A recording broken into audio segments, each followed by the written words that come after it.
Scott Carter is on the line with us. He's the executive producer of HBO's Real Time with Bill Maher, but he's also a playwright, and he wrote an amazing play. It's called The Gospel According to Thomas Jefferson, Charles Dickens, and Count Leo Tolstoy, Discord. It's playing at the Washington Stage Guild. It's been extended through May 1st. JDTproject.com, as in Jefferson, Dickens, Tolstoy. JDTproject.com is the website for the play. And Scott, welcome to the program. Great to be with you, Tom. How are you? I'm well, and very happy to have you with us. Tell us about this play. The premise, first of all, is fascinating. Go for it. Yeah, very often when people see this play, they'll say to me, "Why did you pick Jefferson, Dickens, and Tolstoy?" And the answer is they picked me. All three of them wrote their own unique and eccentric versions of the Gospels in their own lifetime. So what my play does is it puts them all in a limbo setting where each of them thinks that his path to salvation depends upon convincing the other two that their version is wrong. Rather than that the version being pitched is right? Or that their version is superior. Their version is superior to the other two. And it takes them a while to figure out that that's maybe why they've been convened, because, Jefferson doesn't know who Dickens was. He doesn't know who Tolstoy was. Tolstoy actually saw Dickens once in London. He saw him perform A Christmas Carol, but they never met. And Dickens would have no idea who Tolstoy was. So they spent a little bit of time assessing out who the other person is, and then arguing theology for the rest of the play and arguing about their lives. It sounds serious and scholarly, but I'm not a scholar, and so I hope it's very funny and entertaining as well as thought-provoking. Yeah, from everything I'm hearing, it is, and in fact, Louise and I are going to see it the weekend after this. I'm very much looking forward to it. Right. You must have done an amazing amount of research for this. What is the essential difference between the biblical worldviews of these three men? Dickens is the most orthodox. So his gospel hews mostly to the book of Luke, and it's the gospel that most of us know. And he wrote his book for his children. He wrote it after the fifth of his 10 children was born, and he read it to them so often that they had it all memorized before they had learned to read themselves. Wow. Jefferson's is very different. Jefferson spent his 3 nights consecutively while he was in the White House going through the Gospels, and he had a razor, and he cuts out the verses that he likes, gets rid of all the rest.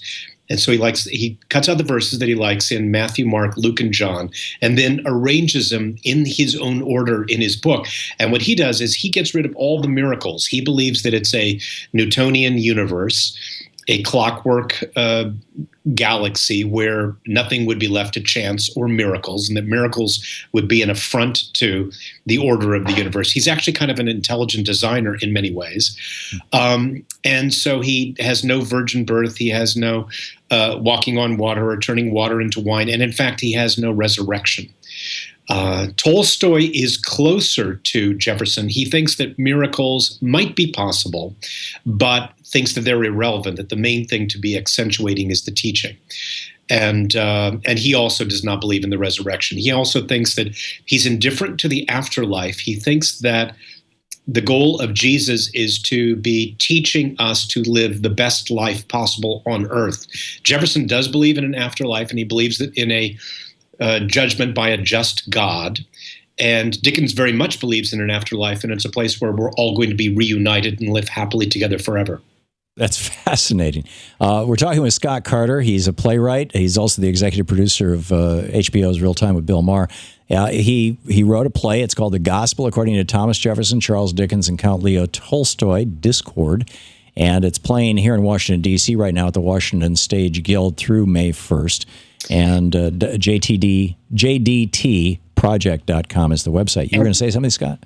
And Tom, it opened on Friday in Tucson at the Arizona Theater Company, where it's going to be running through the 30th of April. Then that company, which is the original Los Angeles production, except for a different Dickens, is then going to be moving to Phoenix, where it's going to be playing through May 29th.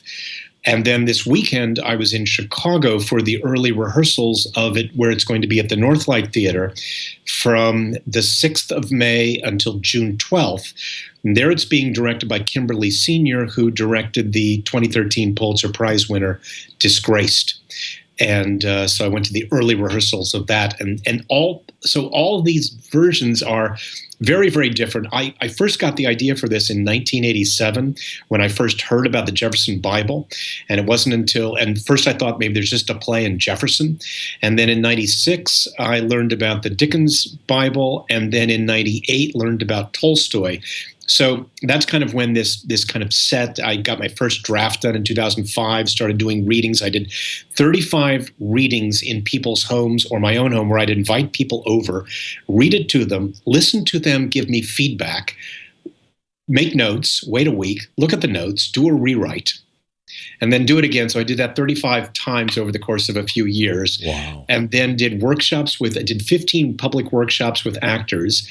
And then we did it for the first time. The world premiere was at the NoHo Art Center in North Hollywood here. And we got, I think, rave reviews from everybody. We had sold out houses. And then it was moved to the Geffen for 5 weeks and wound up playing 10. So we did 101 performances here in 2014, it was so exciting after all these years, after a quarter of a century of research. If I were smarter, this would have been able to have been done sooner. But so I just keep plodding along. But the success of this, and now it's been done in a lot of different places around the country, and I feel like it's evidence that perhaps I did not misspend a great section of my life. No, it seems like you created something really extraordinary here. And by the way, we are live right now on commercial radio stations in Tucson, Phoenix, Chicago. We're on a non-commercial station in Los Angeles, KPFK, et cetera. So, hopefully a few people will get the word and say, "Oh yeah, let's go see this." The Gospel according to Thomas Jefferson, Charles Dickens, and Count Leo Tolstoy.